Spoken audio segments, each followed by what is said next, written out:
Film itu pada awalnya adalah moving picture atau gambar yang bergerak pada awalnya. Oke. By analogy, three levels of play. We have text, transformation, performance. It can also be applied to the medium of film. Jadi dalam film pun kalau kita analogikan dengan 3 level dari play dari sebuah pertunjukan drama, ini sudah mengcover ya, dari mulai naskahnya, kemudian transformasinya, casting, customs, and properties, lighting, and some other means of shooting. It can also be applied to the medium of film. Ini bisa diaplikasikan juga terhadap film. In spite of their differing forms and media, drama and film are often categorized under the heading performing art because they use actor as their major means of expression. Ya, terlepas dari bentuk dan media yang berbeda. Dan ketika orang yang drama minded pasti, oh film itu berbeda dengan drama. Di film ada editing, di drama tidak ada gitu ya. Tapi terlepas dari perdebatan atau diskusi tentang hal tersebut, mereka itu kita kategorikan masih dalam satu jenis yang sama, yaitu sebuah karya yang dipentaskan. Kenapa? Ya, because they use actors as their major means of expression. Mereka menggunakan aktor sebagai perangkat utama dari ekspresi ya, dari ungkapan-ungkapan itu. In both the genres, a performance stand at the center of attention. Dalam dua genre tersebut, penampilan itu berfungsi sebagai pusat dari perhatian. Kan begitu, pertunjukan tersebut. The obvious difference between film and drama is the fact that a film is recorded and preserved rather than individually staged in the unique and unrepeatable manner of a theater performance. Ya, itu bedanya di sana. Perbedaan yang paling jelas ya, bahwa film itu adalah sebuah pertunjukan yang direkam dan and preserve. Jadi bisa diawetkan atau apa, bukan direkam ya. Jadi tidak akan hilang film itu. Sementara kalau drama itu tidak bisa cuma sekali perform saja. Ketika misalnya drama dengan judul yang sama diperformkan, mungkin akan ada sedikit perbedaan. Lah bagaimana kalau drama itu direkam ya, seperti teman-teman kemarin, yaitu drama yang difilmkan. Nah, tapi diskusi kita adalah, atau garis benang merahnya adalah bahwa kita anggap mereka itu sebagai karya sastra yang nyaris sejenis, walaupun terdapat berbagai perbedaan. Okay. And then we have some essential elements of film. The first one is the spatial dimension, temporal dimension, and then acoustic dimension. Okay, spatial dimension consists of film stock, lighting, camera angle, camera movement, point of view, editing, montage. We have spatial dimension. We have, and then temporal dimension, it consists of slow and fast motion, plot time, length of time, flashback, foreshadowing. Ini berkaitan dengan plot ya. Apakah itu flashback atau foreshadowing ataupun ya linear saja. And then we have also acoustic dimension yang sifatnya berupa suara, dialogue, kemudian music, kemudian sound effect. Nah, secara sederhana, spatial dimension itu dimensi yang berkaitan dengan tampilan, dengan visual, ya, dengan visualnya, kameranya seperti apa, angle-nya dilihat dari mana, editingnya bagaimana, gitu. Sementara temporal itu berkaitan dengan waktu. Ini berkaitan dengan yang waktu. Spatial itu ruang, temporal dimension itu waktu, and then acoustic dimension itu dialognya itu sendiri, music, and sound effect. Nah, terus aktor dan lain-lain ada di mana ya? Ada di ketiganya ya, karena spatial dimension, temporal dimension, and acoustic dimension, it is performed by the actor and also the properties ya. Properti dan aktor itu sudah masuk di dalamnya. Itu dimensi-dimensi dalam film. Okay.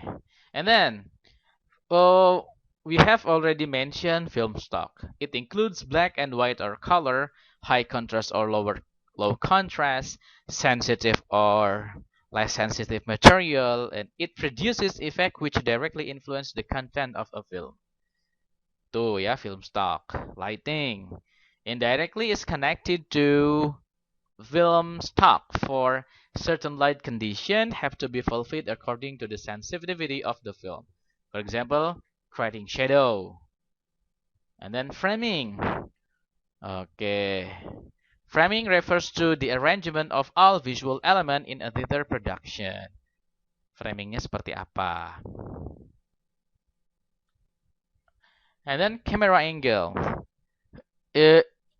Camera angle is the angle from which a certain scene is to be filmed. Jadi scene tertentu itu akan difilmkan dari sudut pandang mana. Jadi dari sudut kamera mana. Including high angle, straight on angle, or low angle shoot. And then camera movement is linked to camera angle and allows for a change of perspective. It is related to issues of point of view.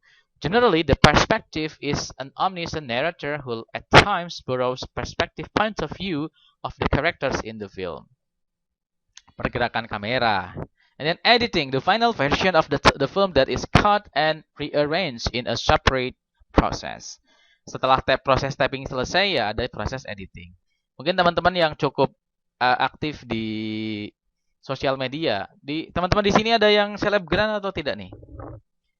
Ada ya, mungkin kalau ada suka bikin kamera, suka bikin video kemudian diupload di YouTube, cukup familiar dengan proses ini. And then montage, it is a filmic technique which creates effects similar to the use or the rhetorical, figurative, or metaphor and simile in literature. Nah, ini adalah teknik perfilman yang menciptakan efek yang sama, ya efek yang retoris ya.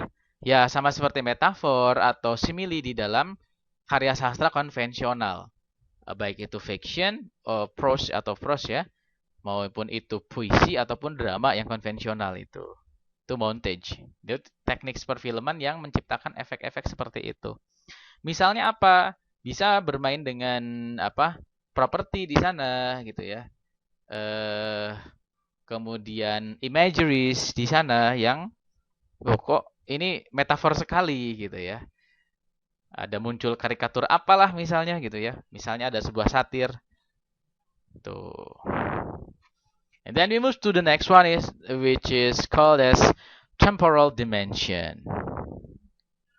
Okay, temporal dimension is the aspect of film plot, for example, or interwoven levels of action and time are the example of temporal dimension in film. Itu tadi ya. Plotnya bagaimana nih? Foreshadowing, flashback, atau chronological. And it includes the using of fast motion and slow motion. Ya kadang kalau kalian melihatnya langsung di film itu di theater atau di bioskop ya maksud saya akan terlihat sekali. The use of clocks, calendar, newspaper, sign of aging, or fashion are also some ways to indicate the passage of time in the film. Bahkan tidak hanya itu saja ya, bisa juga pakai properti yang lain, mobil-mobil yang digunakan, gitu ya, mobilnya mobil lebih lama, bangunan itu juga masuk temporal dimension. And then the last one we have acoustic dimension. And beside dialogue and sound effect, film music assumes a special position and usually support the plot. Itu acoustic dimension. It includes volume, sound, rhythm, and pace of the music change according to the situation and the score levels of meaning with acoustic effect. It can also contrast with the plot and create ironic or parodistic effect. Kalau teman-teman kemarin ini mengikuti perkuliahan atau seminar yang dibawakan oleh Mas Satrio Pamungkas ya pada seminar kemarin. Itu seminar apa ya? Satrio Pamungkas itu. Aduh saya lupa. Yang bareng-bareng sama Profesor Maneke Budiman. Mungkin teman-teman ikut atau tidak ya. Ini acara kampus juga ya. Yang moderat ini yang diselenggarakan oleh Hima nih kalau nggak salah. Dan moderatornya Bu Leli dari Sastra Jepang kemarin. Saya ikut juga. Itu dia juga menyatakan ada penggunaan frekuensi tertentu dalam suara ya. 5.0, 7.0 gitu ya kemarin. Nah, itu membuat serasa penonton itu benar-benar mengikuti atau menjadi pemain di sana, merasakan apa yang dirasakan oleh para aktor di dalam film tersebut, para tokohnya. Oke. Itu saja untuk pertemuan kali ini. Apakah ada pertanyaan terkait dua submateri kita pada kesempatan siang hari ini? Jika ada pertanyaan, boleh ya. Ada? Oke. Tapi cukup bisa dipahami ya, teman-teman ya? Bisa ya? Oke. Terima kasih, teman-teman bisa mengikuti perkuliahan pada kesempatan siang hari ini. Saya tidak akan mengambil absensi dari sini ya, Mas Mario. Tidak. Jadi teman-teman silakan absennya menjawab pertanyaan saya di web kuliah. Baik, Pak. Kasih tahu teman-teman yang lain juga, walaupun teman-teman yang lain tidak mengikuti, silahkan beraktivitas di web kuliah dan silahkan pelajari video yang saya posting. Oke, thank you very much for your attention. Mudah-mudahan semester depan kita ketemu tatap muka ya. Saya ingin melihat wajah aslinya Mas Mario ini ya. Baik, Pak. Dan teman-teman yang lain ya. Amirah juga ya. Saya ingat Amirah saya yang wawancara pas masuk UNAS ya. Jadi mahasiswa saya sekarang. Oh, gak ingat ya Amirah. Saya ingat ya. Oke. Assalamualaikum warahmatullahi wabarakatuh. Waalaikumsalam.